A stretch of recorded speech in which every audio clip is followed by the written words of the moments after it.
Hello class, and I'm welcoming you to our conversation today on an annotated bibliography, which is going to be one of your guys' first biggest assignments that are due for this class coming up on February 1st as just a reminder.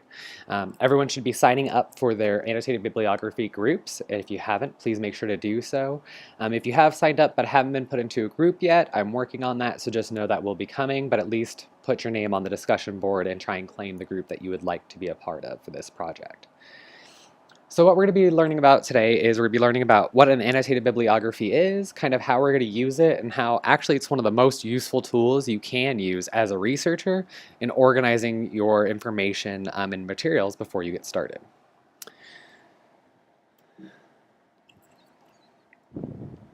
So, what is a bibliography? A bibliography is a listing of citations, usually including author, title, publication information. To really utilize to organize information being presented within a paper, it communicates validity of information being presented as well, because you're pulling this information from sources in which are authoritative or research-based and will amplify the ability to believe what you're writing in your paper as being true or founded in research or science. It also guides others to useful information regarding the area or the specific topic. So because you're citing all these other sources, people can pick up your paper and go and use your paper to get to other sources that can give them more in-depth information on a topic or an area, or maybe more background information around your specific topic in general. So these are very useful not only for you in organizing yourself and presenting yourself as more of an authority, but really communicates to others, this is where I'm pulling the information from. If you want to know more, here's other places you can go.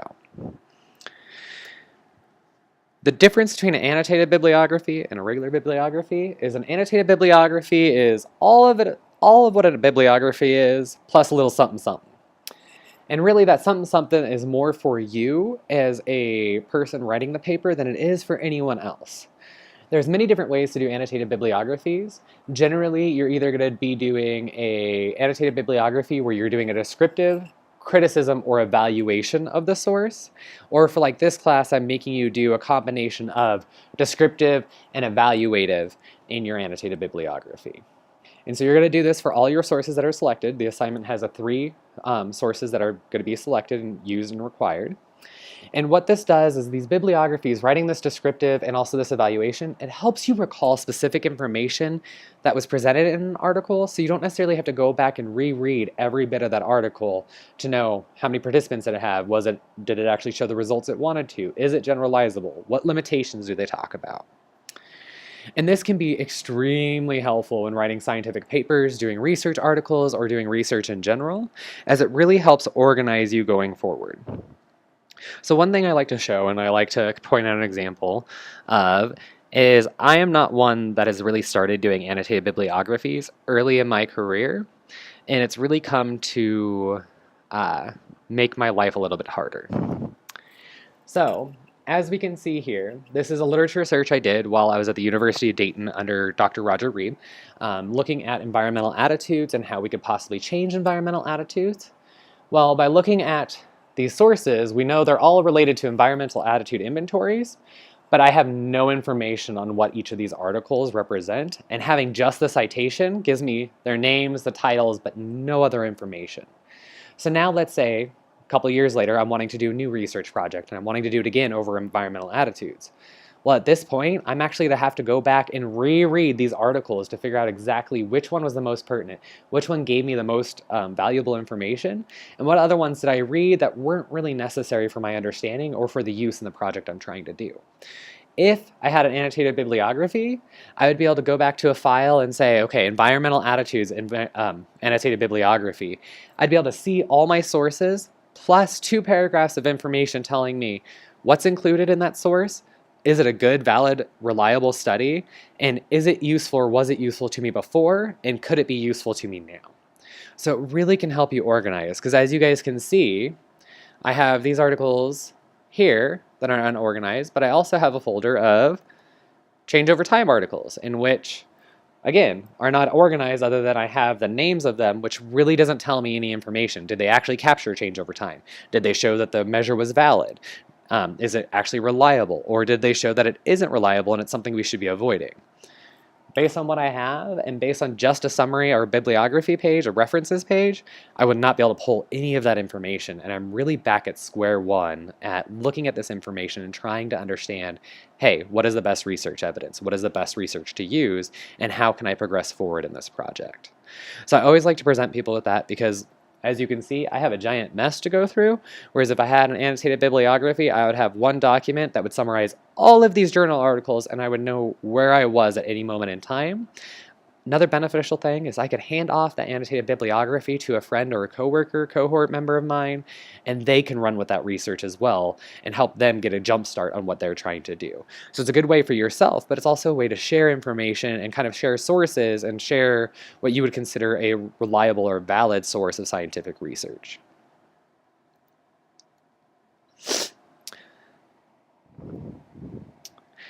When we talk about annotated bibliographies, a lot of times what you're going to see is you're going to see that summary portion of the annotated bibliography is going to be really similar to that of an abstract, right?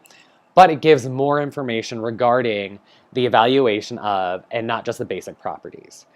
A big part of this is a lot of times in abstracts, you won't necessarily see the number of participants or the exact measures being used. That's the type of information you really want to include in your summary because if they're using specific measures and you notice a lot of articles that you're finding are using those measures, that might be a good measure for you to use.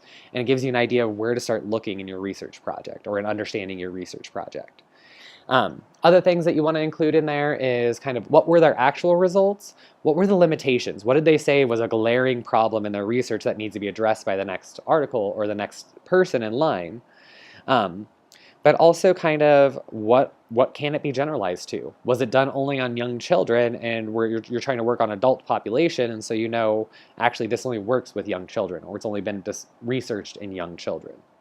So that's something to put in there, is the kind of population of interest. Is it a specialized population, so like a member of the LGBT population, or is it a study on ethnicity and you're looking at a specific race or ethnicity?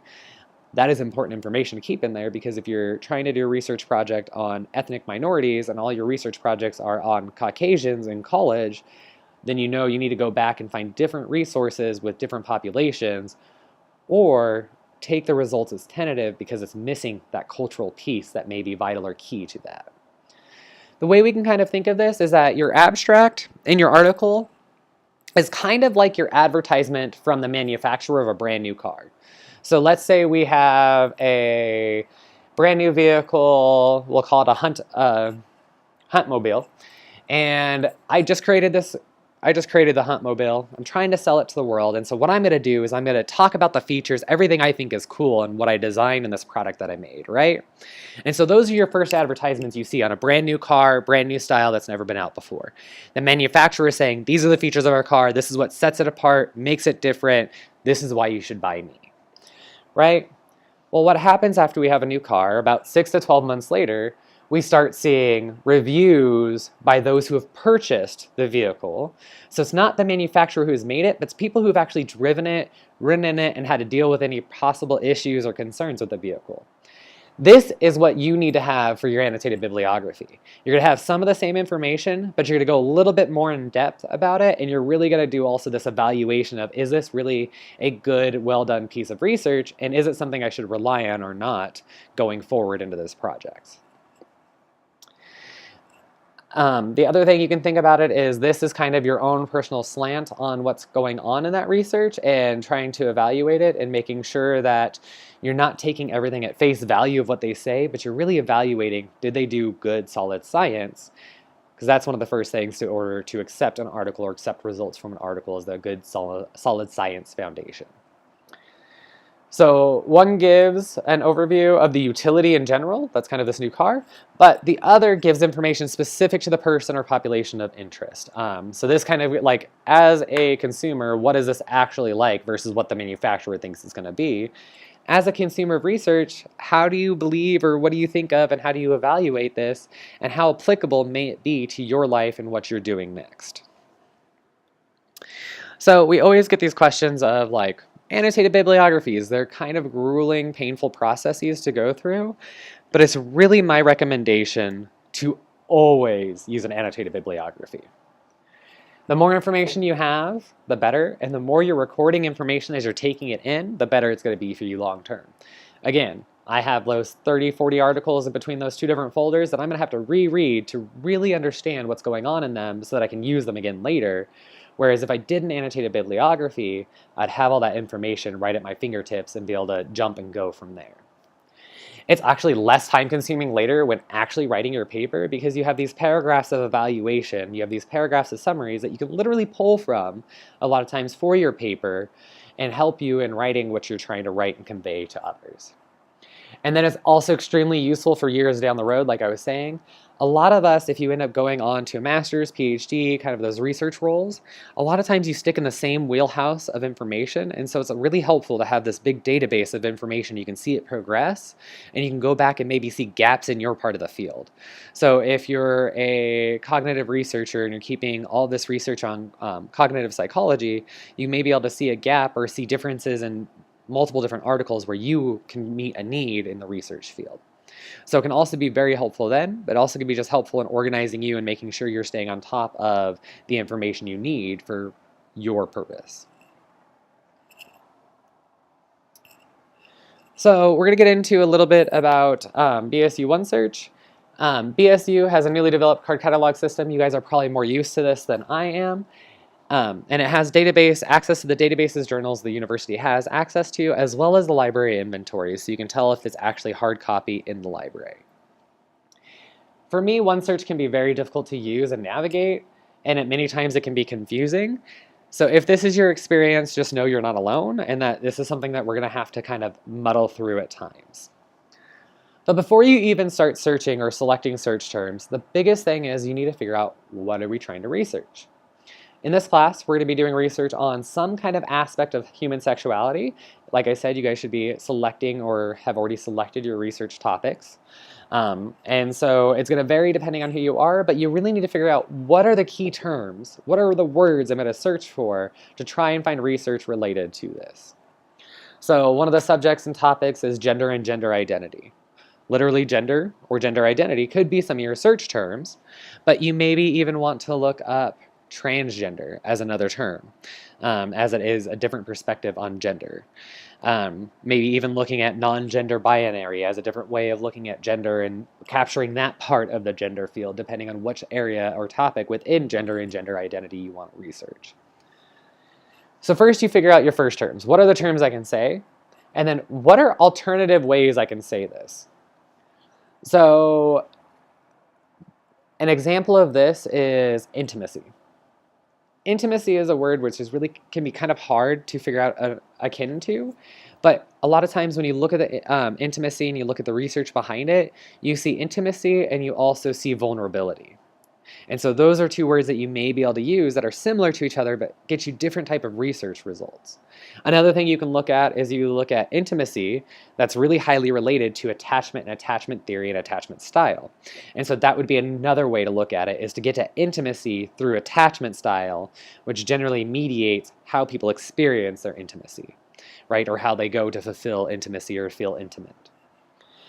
The other thing is you need to think of what are scientific ways to say this? So in a sense, love, very good term. It's a word we use all the time. A lot of times in research articles, we don't necessarily research love because it's a very fuzzy subject, but what we can look at is bond, emotional connection.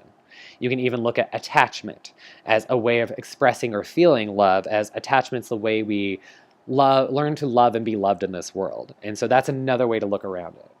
One thing you can do is you can always use a thesaurus and try and just figure out different words for it, and some of it's just kind of reminding yourself of using the scientific terminology for things. And then also ask, what are aspects of this that you want to learn about? You're wanting to learn about vulnerability and intimacy within LGBT populations? Are you wanting to learn about it within Latino populations?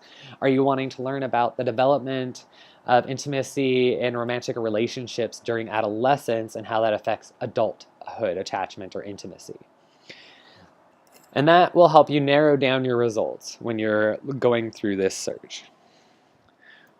Once you have your list of your search terms, it's actually time to begin the process of actually searching out your sources. And so what we're going to see here is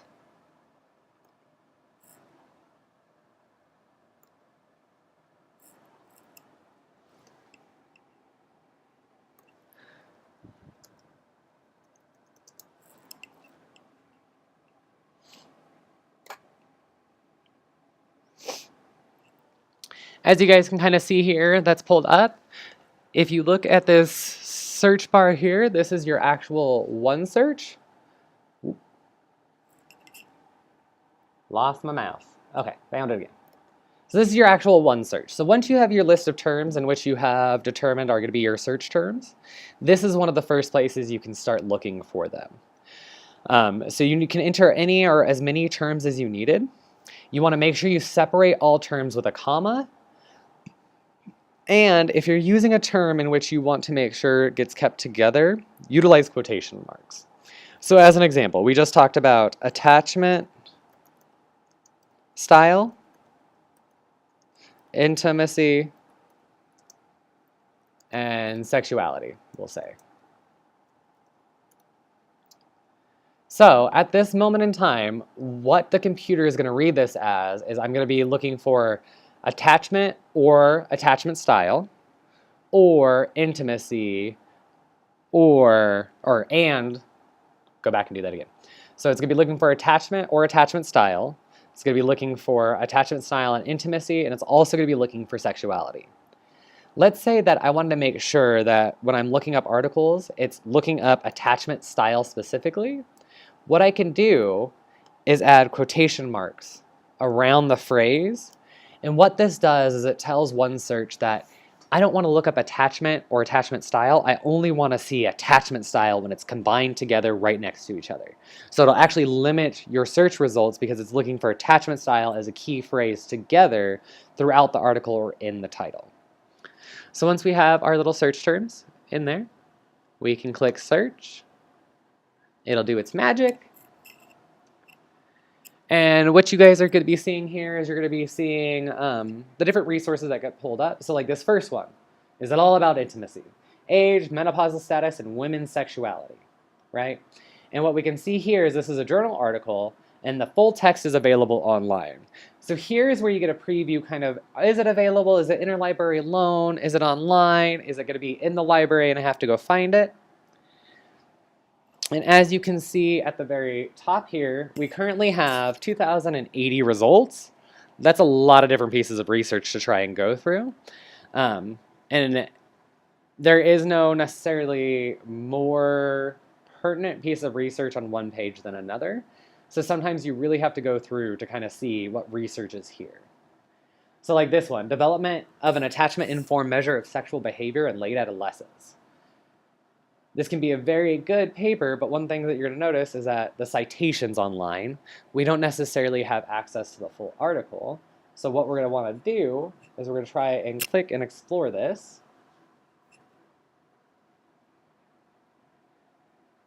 And it says, note, you do not have access to this item online. So it gives us an extended abstract, publication abstract, more details on it. Now this isn't one that we have direct access to, but this is a moment where we can request interlibrary loan.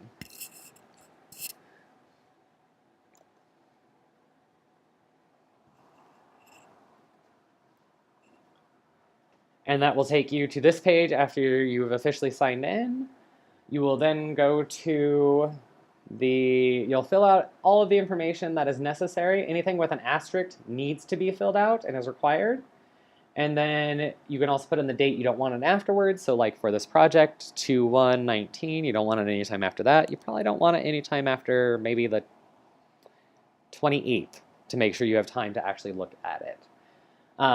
Will you accept it in other languages than English? Where did you learn about it? And then once you're ready and you've got everything filled out, you can submit your request, and they will fulfill that request as they are able to.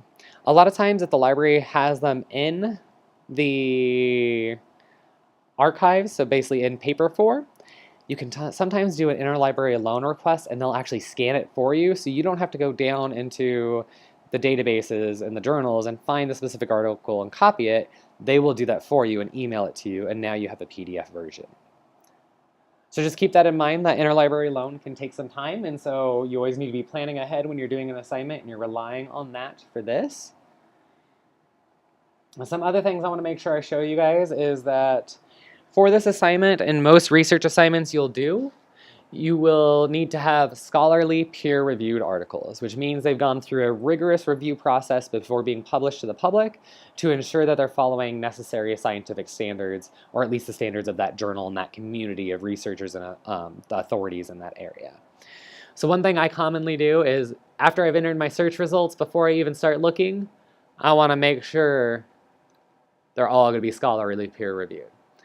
So what we're going to see is we just jumped down from 2,000 results to 768, meaning 1,200 results were not considered peer-reviewed sources. They weren't journal articles. They weren't submitted to journal articles with that rigorous review process that is required. Other things that you may want to do and you may want to look at is, let's say you want to make sure you only have articles that you have full access to. You don't want to have to wait on the interlibrary loan. We can select that one. And we go from 768 sources down to 484 sources, right? So this is really helping us narrow down where we're going to be researching and what information we need to take in. One other thing that I really like to point out is this publication years. Depending on the assignment, depending on the professor, depending on what you're doing, you want to make sure you're using research that is the most up-to-date and relevant for your subject. So a lot of times, a lot of professors or a lot of people will put a restriction of a certain amount of years. So you can only go in the past 10 years. You can only go in the past 15 years. So the way to do that is to put the oldest year first. So let's say we're doing with this assignment, try and keep it within 15 years. So we'll say 2003 to, and we can leave that open because since we are not restricting the forward date from it. There are times where maybe you're doing a research project and you're trying to look at the historical changes in the field, and so maybe you'd want to look from the 50 to 59, and you're willing to look at only research articles during that time frame to look at the movement of the field. That would be a time to restrict that top end. When you're looking from not a point older, you really only have to do the bottom portion and it'll leave everything more current. So now we drop down to 429 results. So that really only got rid of about 40 some. We can also be, let's say we want to know research within just the past year, last 12 months. Now we have 29 results. So within the last year, we've had 29 different research articles or publications regarding attachment style, intimacy, and sexuality. And so that might be a place to get started on kind of looking more in detail. Another place that we can go is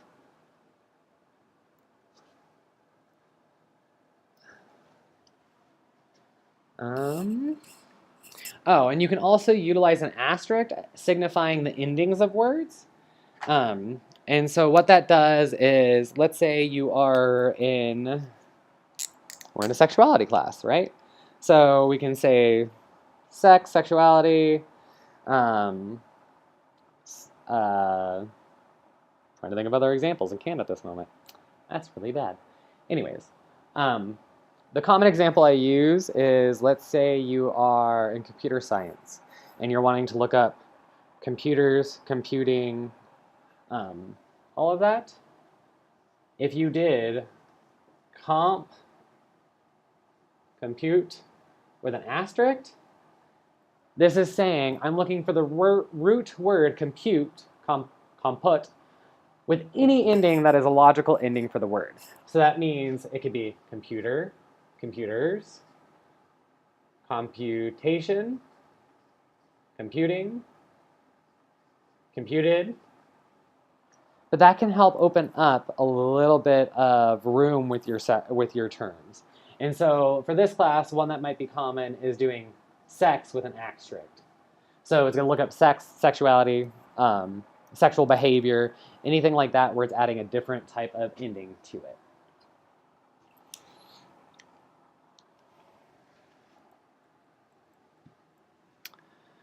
And we did talk about filtering your results. So we always want to make sure it's related to your course and the topic, right? So interpersonal aspects of human sexuality, and specifically your topic week. Make sure it is peer-reviewed, so that's scholarly peer-reviewed article. And you must have easy access or obtainable within a limited time frame. Our assignment is due on the 1st of February, so you need to make sure you're able to get the article then, have time to review it, and write up that annotated bibliography over it. And for this class, I'm going to say I want it to be relatively recent, so within the past 15 years or so. More so just that we're staying on top of the current information in the field and not getting caught up in the past. Especially when it comes to a class like human sexuality, it's really evolving really quickly, and we're learning new things all the time, and so it's really nice to have that focus on more of the present moment, as you'll get more of a historical and background perspective from the class overall in general. There's also different search databases you can use. So if you're like me and one search is not necessarily your best friend and you have issues with it, what we can do is from the same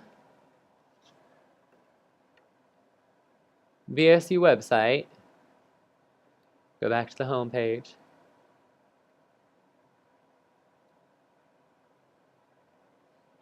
At the home page, if you scroll down, you can either click on Do Research or Databases.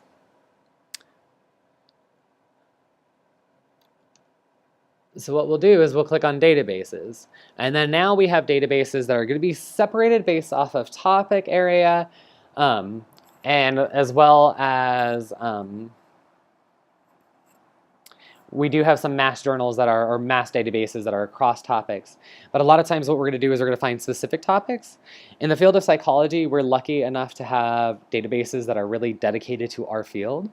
And so for us, you press on P, and what you're going to see is you're going to see a list of all the databases that start with P. The two biggest that we're going to worry about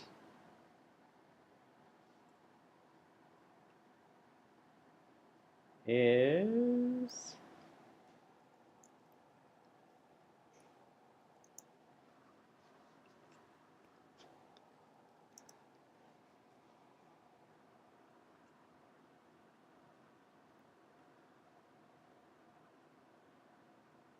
all right.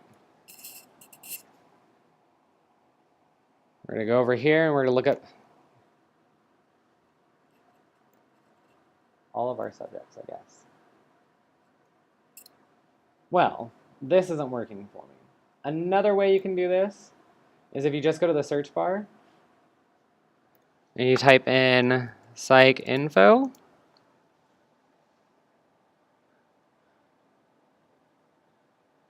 It starts giving you database recommendations. And then from here, we can click on that database.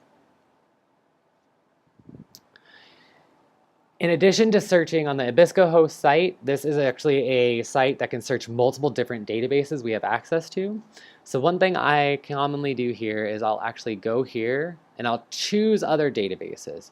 So you can either choose specific databases you're interested in, just like here, we're interested in psych articles and psych info. So I want to make sure to select both of those, click OK. And now when I'm doing a search, it's actually doing a search in both databases using the same terms, but we'll be pulling up, hopefully, non-duplicated results. And so what we can do here is we'll do the same thing. Attachment style, intimacy.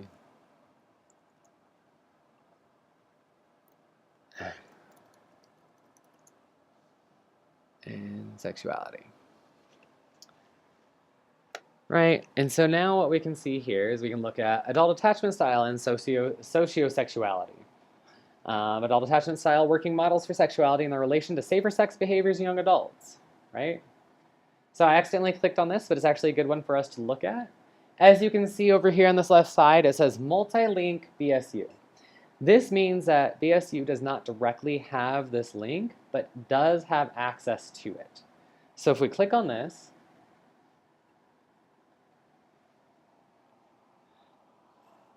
it'll take us to the one cart catalog, and it will tell you how to get it. And in this case, it's going to actually be a request for interlibrary loan, so I would have to click on this, sign in, and fill out that same form we kind of briefly went over there, filling out the required information and then waiting to be able to get it back from the university.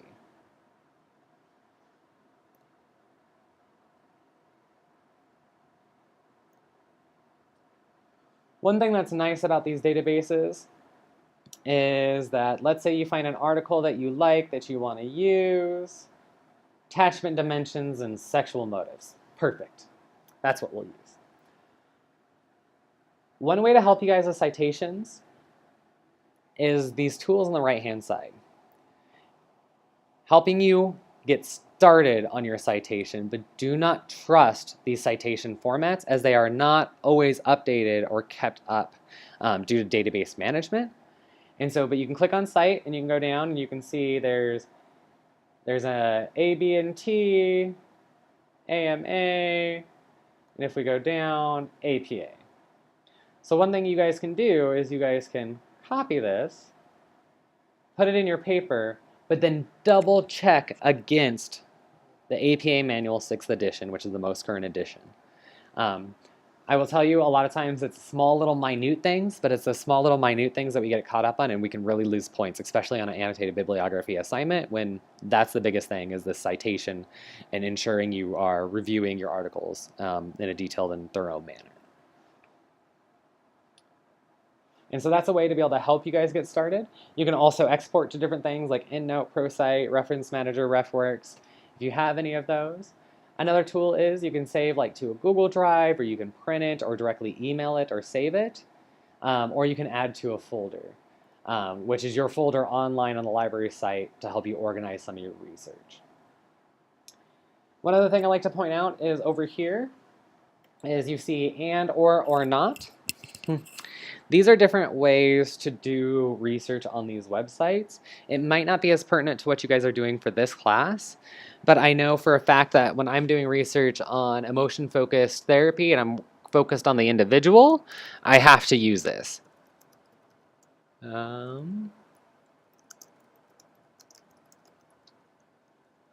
So we'll get rid of this. We'll get rid of this. We're gonna search. And what we're gonna see is we're gonna see showing 10 results of the 926 that are available, and enduring themes and future developments in emotion-focused therapy. Mastering the inventions of emotion-focused therapy for couples. So again, I said I'm really interested in individual, and what we'll see here is we're gonna see for couples. For couples. Emotion family therapy. Personality disorders, for complex interpersonal trauma. So these are all very specific to different areas. But one thing I want to make sure I'm not reviewing is I'm not reviewing couples work because I'm working and focusing on the individual. So what I can do is I can say not and then do couple.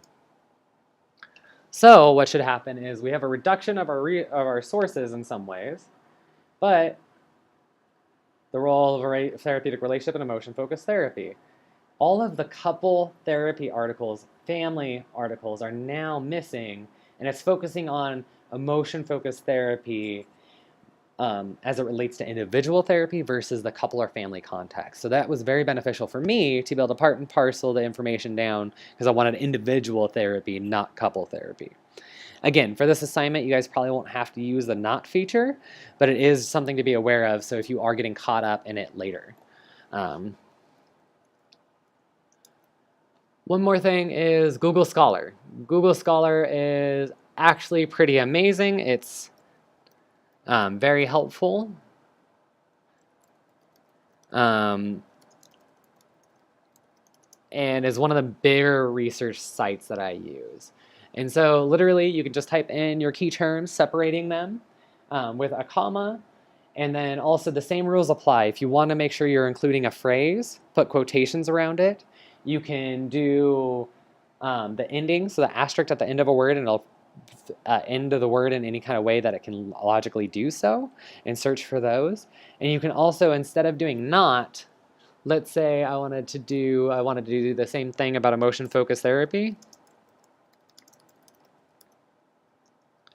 Do a minus sign, couple, and that indicates you want to look up emotion-focused therapy, but not anything with couples.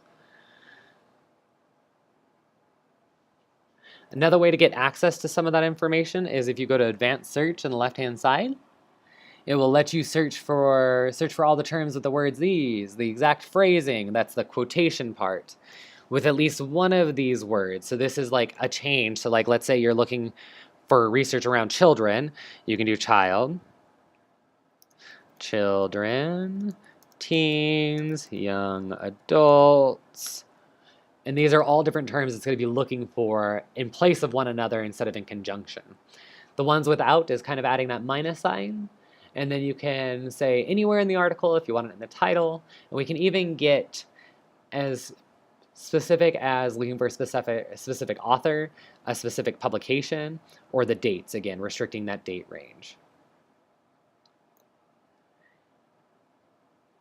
If you find an article that you maybe want to try and see and you can't necessarily get it, one way to look at it is you see how this article, these are all books.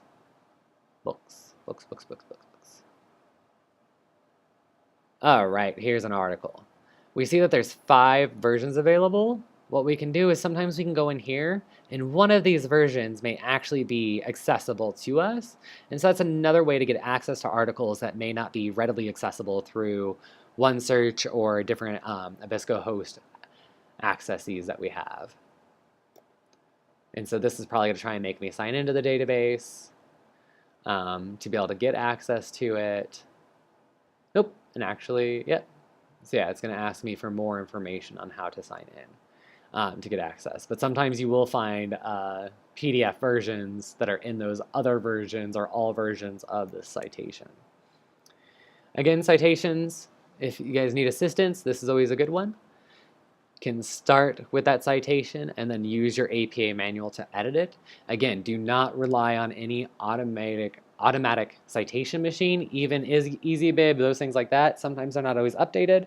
Make sure you're using that manual because that's going to be what you're graded or it was going to be utilized as your standard.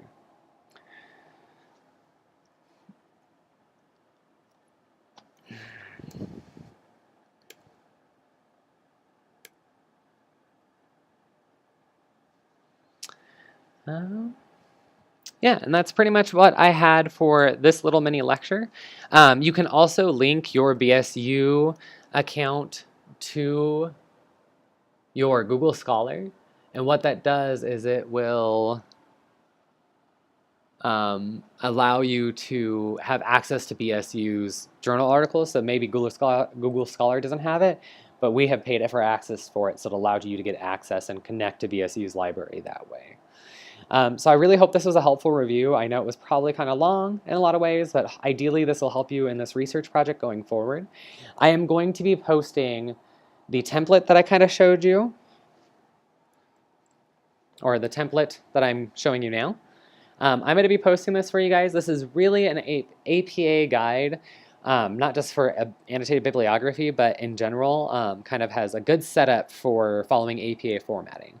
Including like the running head and the fact that on the next page that the running head is now shorter, but there's no title of running head.